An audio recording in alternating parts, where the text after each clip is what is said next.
Accident परेछ हैन ल मान्छे मरे क्या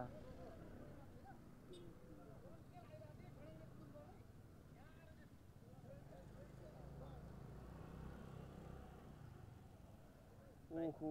के हो मान्छे त हिँडै क्या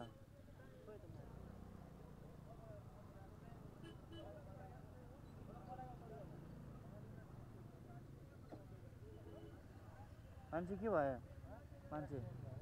मान्छेले के भयो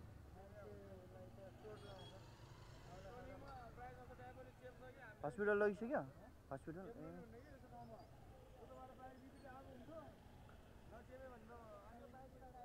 फाइनल खतरा एक्सिडेन्ट पऱ्यो क्या मेरो भान्जा हो बाइक चलाउनु को हो मेरो भान्जा हो भान्जा हो मेरो यो कसले लिएर गएको मैले डबल लिएर एक्सिडेन्ट कि बच्चाको चाहिँ धेरै चोट लागेछ क्या हो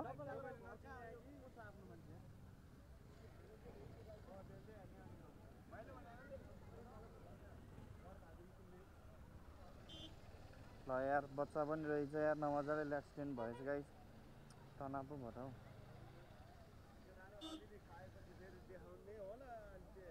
के ठुलै एक्सिडेन्ट परेछ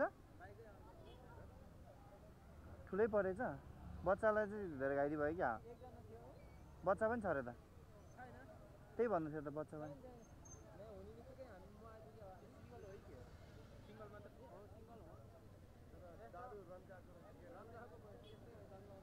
दारू खाएपछि त्यस्तै हुन्छ क्या दारू खान नहुने यार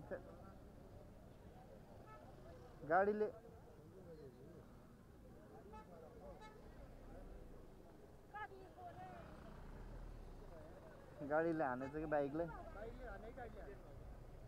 बाइकले ठोकेको लगाइ चाहिँ यहाँ चाहिँ खतरा एक्सिडेन्ट परेछ होइन बच्चाहरू पनि रहेछ बच्चा पनि छ अरे भन्ने सुने हो अब हेरौँ कस्तो यार अलिक राम्रोसँग चलाउनु पर्छ होइन गाडी तनाव भयो त बच्चा यस्तै अलिकति ख्याल गरेर हिँड्नुपर्ने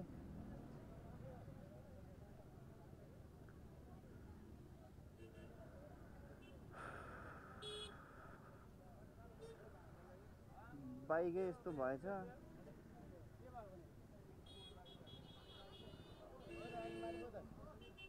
हस्पिटल लगेछ अरे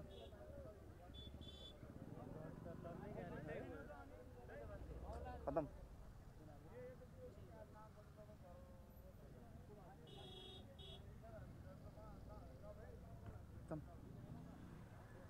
खतरा एक्सिडेन्ट परेछ यार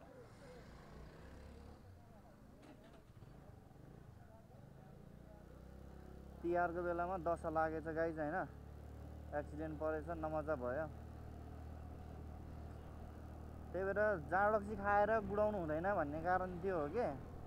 मान्छेहरू दसैँ तिहार आयो कि बढी झ्याप हुन्छ अनि त्यसपछि त एक्सिडेन्ट परिहाल्छ नि अनि देखाउन खोज्छ म हिउँ पल्टेर गुडाउँछन् यार अलिकति समझदार भएर गुडाउनु घरमा परिवार हुन्छ भनेर सोच्नुपर्छ यार गाइजहरू त्यस्तो गर्नु भएन नि अब हेर पर्छ आज फुल लक्ष्मी पूजा दिनमा एक्सिडेन्ट परिहाल्यो अनि नमजा भयो नि त सबसे हानिकारक चीज भने मादक पदार्थ हो क्या त्यसले गर्दाखेरि नि एक्सिडेन्ट ओ बिस्तारी बिस्तारी मर्छ साला भर्खर एक्सिडेन्ट परिरहेको त्यहाँ मोजीहरू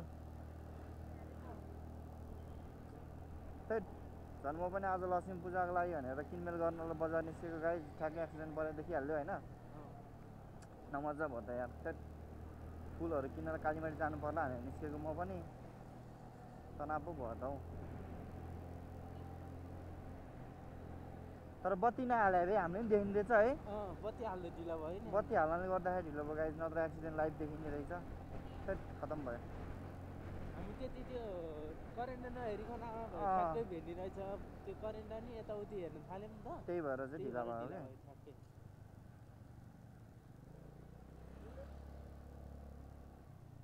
हेर्दै जाऊँ बाटोतिर के हुन्छ यार थेट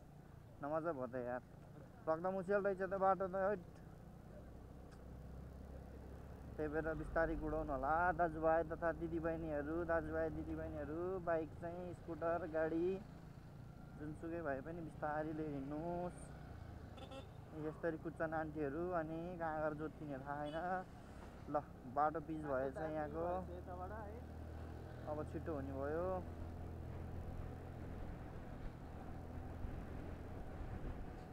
के घाम बर्खा लागेपछि पुरै भरिहाल्छ यहाँ पानीले, खोला पनि सफा गर्न पर्यो।